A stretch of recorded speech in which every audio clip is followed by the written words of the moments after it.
ಎಲ್ಲರಿಗೂ ನಮಸ್ಕಾರ. Warm welcome to ಸಹರ್ಷ ಪುರಾಣ. ಯಾರೆಲ್ಲ ಶೃಂಗೇರಿ ಮಠದಲ್ಲಿ ಅಕ್ಷರಾಭ್ಯಾಸದ ಬಗ್ಗೆ ಮಾಹಿತಿಯನ್ನು ನೋಡ್ತಿದ್ದೀರಾ ಅವರಿಗೋಸ್ಕರನೇ ಈ ವಿಡಿಯೋ. ಇನ್ನು ಇಲ್ಲಿ ಕಾಣ್ತಿರೋದು ಸೇವಾ ರಶೀದಿ ಕೌಂಟರ್. ಎಷ್ಟು ರಶ್ ಇದೆ ನೋಡಿ.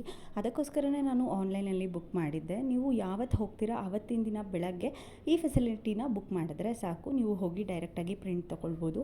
ಇನ್ನು ಅಕ್ಷರಾಭ್ಯಾಸ 8 ಗಂಟೆಯಿಂದ 1 ಗಂಟೆವರೆಗೂ ನಡೆಯುತ್ತೆ.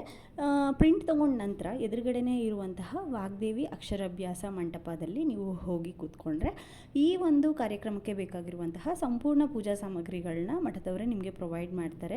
ಸ್ಲೇಟು ಬಳ್ಪಾನು ಕೂಡ ಅವರೇ ಕೊಡ್ತಾರೆ ನಿಮಗೆ. ಸೊ ಎಲ್ಲ ಪೂಜೆಯನ್ನು ಮುಗಿಸಿದ ನಂತರ ನೀವು ಅಲ್ಲಿ ಶಾರದಾ ಮಾತೆಯ ಒಂದು ಅನುಗ್ರಹವನ್ನು ಪಡ್ಕೊಂಡು ದೇವಸ್ಥಾನ ಅಂದರೆ ವಿದ್ಯಾಶಂಕರ ದೇವಸ್ಥಾನ ಇದೆ, ಶ್ರೀ ಶಾರದಾ ಮಠ ಇದೆ, ಹಾಗೂ ಶ್ರೀ ಶಂಕರಾಚಾರ್ಯ ದೇವಸ್ಥಾನ ಇದೆ. ಸೊ ಎಲ್ಲವನ್ನು ನೋಡಿಕೊಂಡು ನೀವು ಶೃಂಗೇರಿಯಲ್ಲಿ ಮೀನುಗಳನ್ನ ಮರ್ತು ಬರೋಕ್ಕಾಗತ್ತಾ? ಸೊ ಅವುಗಳನ್ನ ನೋಡಿಕೊಂಡು ನಾವು ಶೃಂಗೇರಿಯಿಂದ ಹಿಂತಿರುಗಿದ್ವಿ. ಸೊ ಇದಿಷ್ಟು ಅಕ್ಷರಾಭ್ಯಾಸದ ನನ್ನ ವ್ಲಾಗ್. ವಿಡಿಯೋ ಇಷ್ಟ ಆಗಿತ್ತು ಅಂತ ಹೇಳಿದ್ರೆ ಯಾರಿಗೆ ಈ ವಿಡಿಯೋ ಹೋಗಬೇಕೋ ಅವರಿಗೆಲ್ಲ ನೀವು ಶೇರ್ ಮಾಡಿ. ವಿಡಿಯೋ ಫುಲ್ ನೋಡಿದ ಎಲ್ಲರಿಗೂ ಥ್ಯಾಂಕ್ ಯು ಸೋ ಮಚ್.